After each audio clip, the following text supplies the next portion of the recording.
κάνουμε μια σύγκριση, νομίζω, διαφωτιστική με τον Μουσολίνη, που είναι χαρακτηριστικό. Ο Μουσολίνη, όπως ξέρετε, προερχόταν από το Σοσιαλιστικό Κόμμα και ήταν πιο κοινικός από τον ίδιο τον Χίτλερ. Χρησιμοποίησε, ενώ ο ίδιος ήταν άθεος, την Καθολική Εκκλησία, με τον ίδιο τρόπο χρησιμοποιούσε και την αστυνομία και τα δικαστήρια, ενώ ο Βερολινέζος συνέτερός του πίστευε στο αλάθητο της Καθολικής Εκκλησίας και χρησιμοποίησε επίσης τους επίσκοπους της Γερμανίας, ο οποίος όρκησε και στο Mein Kampf, το πνευματικό του αυτό εντός εισαγωγικών δημιούργημα. Μάλιστα, ο μελλοντικός Ιταλός δικτάτορας, ο Μουσολίνη, δεν δίσταζε να πει πως ο Μάρξ ήταν ο αθάνατος δάσκαλός μας και υπεράσπισε βέβαια τη θεωρία της ύπαρξης δύο βασικών τάξεων, της αστικής και της εργατικής.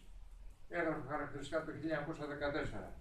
Είναι αλήθεια πως ανάμεσα στις δύο αυτές δυνάμεις υπάρχουν πολυάριθμα, προσέξτε, αυτό έχει σημασία, ενδιάμεσα στρώματα που αποτελούν ένα είδος συνεκτικού ιστού της ανθρώπινης κοινότητας. Ωστόσο, στις περιόδους κρίσης, οι μεσαίες τάξεις προσελκύονται ανάλογα με τα συμφέροντα και την ιδεολογία τους από το ένα ή το άλλο βασικό στρατόπεδο. Αυτό μπορεί να το βρείτε σε κάθε μαρξιστική ανάλυση για τις τάξεις. Το δανείστε. Ήταν λοιπόν μια πολύ σημαντική γενίκευση. Βέβαια, αυτό δεν τον εμπόδισε όταν κατέλαβε την εξουσία να κινητοποιήσει ενάντια στην εργατική τάξη τους μικροαστούς και να εφαρμόσει βέβαια τη συγχώνευση των συνδικάτων με το κράτος. Ήταν βασικό στοιχείο του Ιταλικού φασισμού, ήταν ο προπαρατισμός, η ενσωμάτωση των συνδικάτων στο κράτος, αυτόν που δημιούργησε, διαλύοντας τα πραγματικά συνδικάτα. Χαρακτηριστικό αυτού του αντιμαρξισμού βέβαια ήταν οι πειρές που έστησαν οι Ναζίδες πολύ έτσι, σύντομα, όπου καίγανε την ανίερη, όπως έλεγαν, μαρξιστική φιλολογία, με οτιδήποτε άλλο βέβαια δεν αντιπροσώπευε το γερμανικό πνεύμα, όπως έλεγαν. Εδώ περιλαμβάνονταν βέβαια και έργα τέχνης. Από την άλλη μεριά, το μεγάλο κεφάλαιο, ακόμη και το τμήμα του που χρηματοδοτούσε το Χίτλερ, δεν θεωρούσε αυτό το κόμμα πραγματικότητά.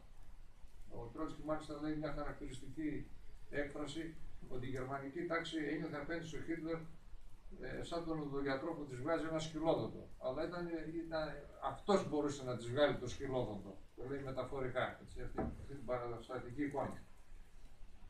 Το θέμα, η πολιτική του τέχνη βέβαια ήταν ότι αυτούς όλους τους απελπισμένους μικροαστούς, διασπαρμένους, προσπαθούσαν να τους ενώσουν σε μια κοινή εχθρότητα απέναντι στην εργατική τάξη.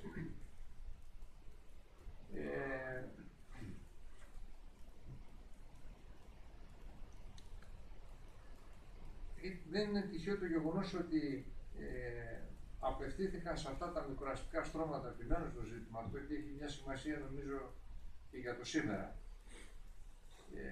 Τα μεσαία στρώματα, όπως ξέρετε, αναζητούν πάντοτε αυτό που λέμε την ηρεμία του νοικοκύρη, οι οποίοι όμως δεν μπορούσαν να την προσφέρουν εκείνη την εποχή.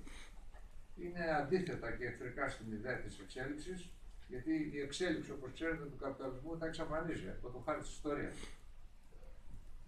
Και βλέπανε ότι η πρόοδος δεν έφερε στα στρώματα αυτά παρά μόνο χρέη που δεν μπορούσαν να τα πληρώσουν.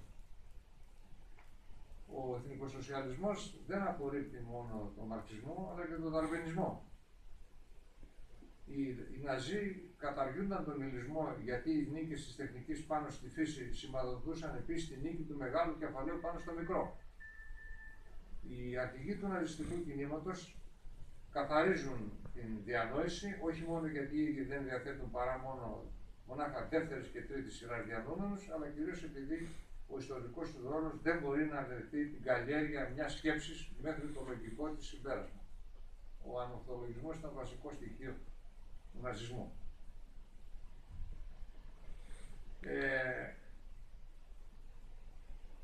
Για να υψωθεί επίσης το έθνος πάνω από την ιστορία, ήταν απαραίτητο να του δώσουν το υποστήριγμα της ράτσας, σύμφωνα με αυτό που σας είπα και στην αρχή. Η ιστορία ίδια δεν αντιμετωπίζεται παρά σαν το απόσταγμα των ιδιωτήτων της φυλής, σύμφωνα με την ναζιστική ιδεολογία, που υπάρχουν ανεξάρτητα από τις μεταβαλλόμενες κοινωνικές συνθήκες και δεν επηρεάζονται καθόλου από αυτές. Απορρίπτοντας την οικονομική αντίληψη των πραγμάτων, την ληστική αντίληψη της ιστορίας σαν κατώτερη, ο εθνικοσοσιαλισμός πέφτει ένα επίπεδο χαμηλότερα. Από τον οικονομικό υλισμό προτιμάει τον ζωολογικό υλισμό. Η θεωρία του ρατσισμού μοιάζει σαν να δημιουργήθηκε ειδικά για κάποιον φανατισμένο αυτοδίδακτο που αναζητά ένα παγκόσμιο κλειδί για όλα τα μυστήρια της ζωής. Και για να θυμίσω λιγάκι και τις καταβολές αυτής της θεωρίας, ο Χίτλερ για να δημιουργήσει τη θρησκεία περί του καθαρού γερμανικού αίματος, αναγκάστηκε να δανειστεί από δεύτερο χέρι τις ρατσιστικές θεωρίες ενός Γάλλου διπλωμάτη και ερασιτέχνη συγγραφέα του Κόμπι Κομπινό. Δηλαδή αυτές όλες οι θεωρίες χρησιμοποιήθηκαν ως ιδεολογήματα για να δικαιολογήσουν την απικιακή κατάκτηση και την υποδούλωση των απικιακών λαών που θεωρούνταν κατώτερα ανθρώπινα είδη. Την πολιτική του μέθοδο Χίτλερ τη βρήκε πανέτοιμη στην Ιταλία, που είχε προηγηθεί, όπως ξέρετε, ο Μουσολίνι. Είχε μάλιστα χρησιμοποιήσει ο Μουσολίνι τη θεωρία της πάλης των τάξεων, όπως είπαμε προηγουμένως. Φυσικά αυτό δεν είχε καμία σχέση με τον ίδιο τον μαρξισμό. Ο μαρξισμός, όπως ξέρετε, ήταν καρπός της σύνθεσης της γερμανικής φιλοσοφίας, της γαλλικής ιστορίας και της βρετανικής κλασικής οικονομίας. Όσο και αν ανατρέξουμε στη γενεαλογία των ιδεών, ακόμη και των πιο συντηρητικών και ηλίθιων, δεν θα βρούμε ούτε ίχνος ρατσισμού. Η ολοφάνερη φτώχεια της εθνικοσοσιαλιστικής φιλοσοφίας δεν εμπόδισε βέβαια τους ακαδημαϊκούς, να το προσέξουμε αυτό, να εισέλθουν με όλα τους τα πανιά ανοιγμένα στο λιμάνι του Χίτλερ, μόλις η νίκη του φάνηκε να διαγράφεται ξεκάθαρα. Δεν ακολούθησαν όλοι τον δρόμο, γνωστών διανομένων, από αυτό το χαρακτηριστικό παράδειγμα του και του Αϊνστάιν. Τα χρόνια της δημοκρατίας της Βαϊμάρης υπήρξαν για τη μεγάλη πλειοψηφία του καθηγητικού κατεστημένου χρόνια μεγάλης ταραχής και ανησυχίας.